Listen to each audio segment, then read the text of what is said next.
Friends அஸ்ஸலாமு அலைக்கும். Welcome to Shifa's kitchen. நம்ம இன்னைக்கு என்ன பார்க்க போறோம்னா, வாழைப்பூல வந்து வடை எப்படி செய்யறதுன்னு தான் பார்க்க போறோம். வாழைப்பூலயே வந்து நெறைய வெரைட்டி செய்யலாம். வாழைப்பூ கோலா உருண்டை, வாழைப்பூ ஃப்ரை அந்த மாதிரி. நான் வந்து இன்னைக்கு வாழைப்பூ வச்சு வாழைப்பூ வடை தான் செய்ய போறேன். நல்லா மொறு மொறுன்னு கிறிஸ்பியா எப்படி செய்யறதுன்னு பார்க்கலாம். இந்த வீடியோ உங்களுக்கு பிடிச்சிருந்தா லைக் பண்ணுங்க, ஷேர் பண்ணுங்க, மறக்காம சப்ஸ்கிரைப் பண்ணிடுங்க. வாங்க இப்ப வீடியோக்குள்ள போலாம். இப்போ வாழைப்பூ வடைக்கு வந்து ஃபர்ஸ்ட் இந்த வாழைப்பூவை வந்து க்ளீன் பண்ணிக்கலாம். இது எப்படி க்ளீன் பண்ணுறதுன்னு பாருங்க. இதோ பாருங்க நல்லா எப்படி இருக்கு பாருங்க இது. இது வந்து இந்த நரம்பு மாதிரி இருக்குல்ல, இந்த நரம்பையும் இந்த இதழ் மாதிரி இருக்கு பாருங்க, பிளாஸ்டிக் இதழ் மாதிரி. இதையும் எடுத்துடணும். இது ரெண்டுத்தையும் நம்ம சேர்த்துட்டே சமைச்சோன்னா இது வந்து நம்மளுக்கு செரிமானம் ஆகாது. அதனால இதை எடுத்துட்டு நம்ம சமைக்கணும். இது வாழைப்பூ எப்போ செஞ்சாலும் அது கட் பண்ண கூட முடியாது. நம்ம அப்படியே கட் பண்ணாலும் அப்படியே ஒரு ரஃப்பாக இருக்கும் ரொம்ப இது. இதோ பாருங்க, இதெல்லாம் க்ளீன் பண்ணிட்டு நம்ம வடைக்கு சேர்த்துக்கலாம் இந்த வாழைப்பூவை. இந்த வாழைப்பூவை நம்ம வந்து இப்போ க்ளீன் பண்ணிட்டோம். இப்போ இதை வந்து வாஷ் பண்ணி நம்ம வடைக்கு சேர்த்துக்கலாம். இது வந்து நான் கொஞ்சம் தான் எடுத்திருக்கேன். ஏன்னா நிறைய சேர்த்தேன்னா ஒரு மாதிரி துவர்ப்பாக இருக்கும். அதனால கொஞ்சம் பூ போதும். நான் கொஞ்சம் எடுத்திருக்கேன். மீதி கொஞ்சம் பூ வந்து நம்ம வீட்டுக்கு உபயோகப்படுத்திக்கலாம், பொரியல் செய்ய அந்த மாதிரி. இப்போ இது பண்ணிட்டு நம்ம வாஷ் பண்ணி வச்சுக்கலாம். இப்போ நான் வந்து கடலப்பருப்பு எடுத்திருக்கேன். கடலப்பருப்பு வந்து ஒரு 2 மணி நேரம் ஊற வச்சிருக்கேன். இது வந்து கடலப்பருப்பு இல்லாட்டி பட்டாணி பருப்பு கூட வாங்கி சேர்த்துக்கலாம். பட்டாணி பருப்பு நான் வாங்கலை, என்கிட்ட கடலப்பருப்பு இருக்கிறதுனால நான் வந்து கடலப்பருப்பில் வடை செய்யறதுக்காக இது 2 மணி நேரம் ஊற வச்சிருக்கேன். இப்போ நம்ம இதை அரைச்சி மாவாக எடுத்துக்கலாம். இப்போ வடைக்கு வந்து மசாலா வந்து நான் வந்து ஒரு பச்சை மிளகா, ஒரு காஞ்ச மிளகா எடுத்திருக்கேன். நீங்கள் வந்து காரம் உங்களுக்கு ஜாஸ்தி வேணும்னா இன்னும் மிளகா கூட எக்ஸ்ட்ரா ஆட் பண்ணிக்கலாம். அப்புறம் வந்து 2 கொத்து கருவேப்பிலை, நல்ல ஃப்ளேவராக இருக்கும் கருவேப்பிலை, அதனால நான் சேர்த்துக்கிறேன். அப்புறம் சோம்பு வந்து ஒரு ஸ்பூன் சோம்பு.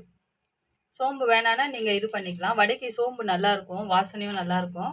சோம்பு சேர்த்துட்டு நான் வந்து ஊற வச்சு எடுத்துருக்கோம்ல, இந்த கடலப்பருப்பு கொஞ்சம் சேர்த்து அரைச்சிக்கலாம். ஏன்னா இது மட்டும்னா மசியாது மிக்சியில். அதனால கொஞ்சோண்டு இந்த பருப்பையும் சேர்த்து நம்ம அரைச்சி எடுத்துக்கலாம். ரொம்ப நைஸாக வேண்டாம், கொஞ்சம் குறைன்னு அரைச்சி எடுத்துக்கலாம். இப்போ நம்ம இதை அரைச்சி எடுத்துட்டோம். இப்போ வந்து இது ஒரு பாத்திரத்தில் மாற்றிக்கலாம். இதோ பாருங்கள், இப்படி குறைன்னு அரைச்சிருக்கேன். இது வேறு பாத்திரத்தில் மாற்றிக்கலாம். இப்போ நம்ம அரைச்சி எடுத்ததை இப்போ ஒரு பாத்திரத்தில் மாற்றிக்கலாம். மாற்றிட்டு இதே ஜார்லேயே வந்து நான் வந்து பருப்பு கொஞ்சம் தான் ஊற வச்சுருக்கேன். அதனால் இந்த சின்ன ஜார்லேயே போட்டு நம்ம அரைச்சி எடுத்துக்கலாம். இந்த பருப்பையும் இதிலே சேர்த்து அரைச்சிக்கலாம். ரொம்ப நைஸாக அரைக்க தேவையில்லை, கொஞ்சம் குறைன்னு அரைச்சாலே போதும். அப்போ தான் வடை வந்து கிறிஸ்பியாக நல்லாயிருக்கும். நம்ம நைஸாக அரைச்சிட்டோம்னா அந்தளவுக்கு பொறன்னு இருக்காது. நம்ம ஊற வச்ச கடலப்பருப்பையும் அரைச்சி எடுத்துட்டோம். அதையும் இப்போ இதில் சேர்த்துக்கலாம். ரொம்ப நைஸாக அரைக்கல, குறைன்னு தான் அரைச்சிருக்கேன். மீதி இருக்கிற மாவையும் அரைச்சிட்டு நம்ம சேர்த்துக்கலாம், வடைக்கு மிக்ஸ் பண்ணிக்கலாம். நம்ம வந்து பூ வந்து வாஷ் பண்ணி வச்சுருக்கோம். பருப்பெல்லாம் அரைச்சி எடுத்தாச்சு. இப்போ அதே ஜார்லேயே வந்து இந்த வாஷ் பண்ணி வச்சுருக்க பூவையும் சேர்த்து கொஞ்சம் பொறன்னு அரைச்சி எடுத்துக்கலாம். ரொம்ப நைஸாக அரைக்க தேவையில்லை, கொஞ்சமாக பூ சேர்த்துக்கலாம். நிறைய சேர்க்க தேவையில்லை, துவர்ப்பாயிடும். இந்த பூ போதும். இதை நம்ம அரைச்சி எடுத்துக்கலாம். வந்து வாழைப்பூ அரைச்சி எடுத்துட்டோம் பாருங்கள். இந்த மாதிரி அரைச்சா போதும், ரொம்ப நைஸாக அரைக்க தேவையில்லை. இப்போ இந்த அரைச்சி வச்சுருக்க பருப்புலேயே நம்ம இதை சேர்த்துக்கலாம், வாழைப்பூவை.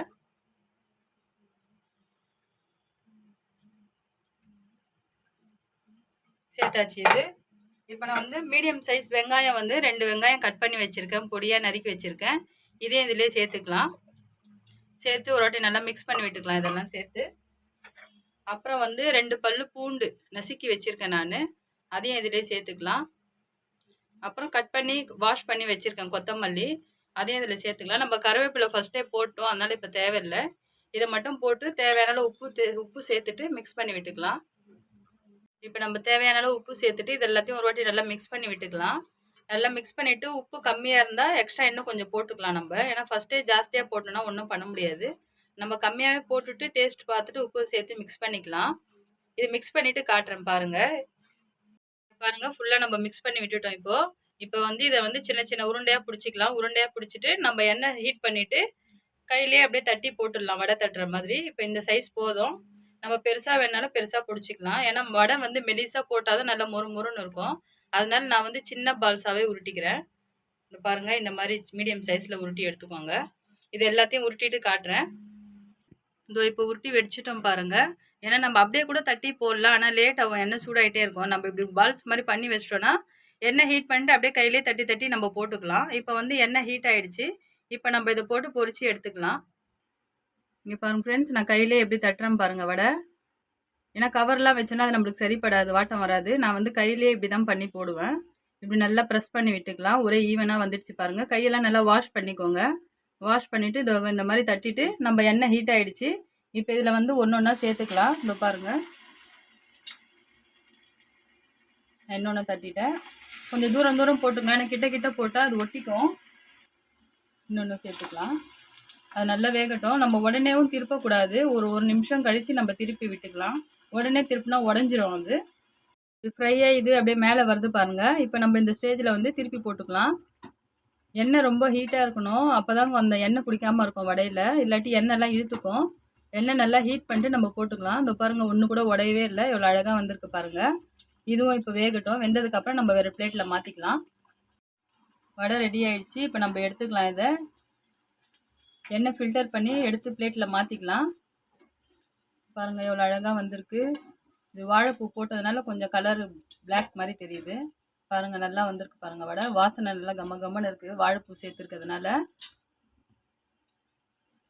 இப்போ இதை பிளேட்டில் மாற்றிக்கலாம். நம்ம இந்த மாதிரி பேப்பர் போட்டு பிளேட்டில் மாற்றினோன்னா அந்த எண்ணெய்லாம் அந்த பேப்பரில் இழுத்துக்கும்.